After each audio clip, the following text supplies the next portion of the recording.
اور یہ جو مسجد کا امام ہوتا ہے، مقتدی کو ایسی عقیدت ہوتی ہے، اور جس مقتدی کو عقیدت نہ ہو اس کو تو مسجد چھوڑ دینی چاہیے، کسی اور مسجد میں چلا جائے۔ امام کے ساتھ بھی عقیدت نہیں ہے تو بتاؤ عقیدت کس کے ساتھ ہوگی؟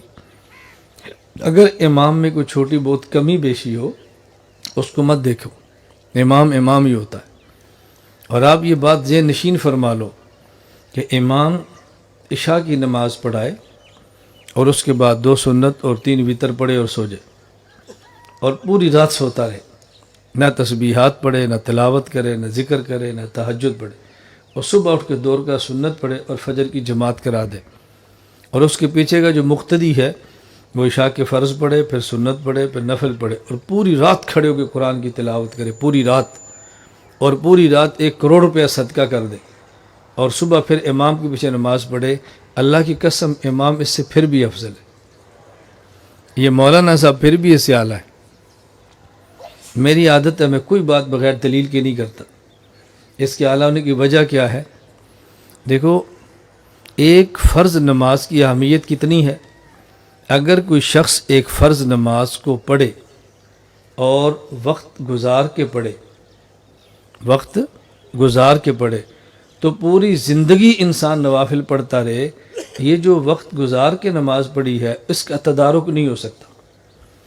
اس کا معنی یہ ہے کہ 2 رکعت فرض یہ عمر بھر کے نفلوں سے افضل ہے۔ آدمی اگر 2 رکعت فرض پڑھ لے اور ایک طرف 2 رکعت فرض نہ پڑھے، اور آدمی 2 لاکھ نفل پڑھ لے تو 2 رکعت فرض کی برابری نہیں ہو سکتی۔ تو یہ فرض کتنے اعلیٰ ہوتے ہیں، فرض کا مقام کتنا زیادہ ہے۔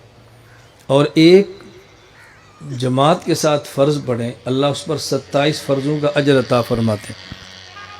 یہ گنتی آپ نے کرنی ہے، میں نہیں کروں گا۔ امام عشاء کی نماز پڑھائے، پیچھے 1000 مقتدی ہوں، تو امام ہر مقتدی کو 27 فرضوں کا اجر ملے گا، اور امام کو 27,000 فرضوں کا۔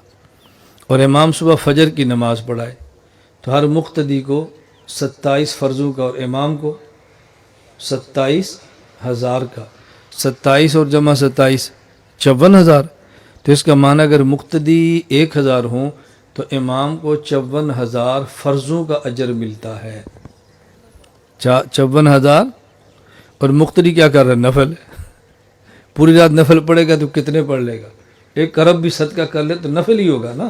اور امام کو 54,000 فرضوں کا اجر مل رہا ہے۔ اس لیے اگر امام صاحب خراٹے مار کے سوتے بھی رہے نا، اور یہ حاجی صاحب کھڑے ہو کے عبادت بھی کرتے رہیں، امام کے برابر نہیں ہو سکتے۔ اس لیے اپنی اوقات ذہن میں رکھا کرو کہ میری حیثیت کیا ہے، میری عبادت کیا ہے۔ جب یہ دماغ بنا لیں گے تو پھر مولانا سے کبھی نفرت آپ کو نہیں ہوگی۔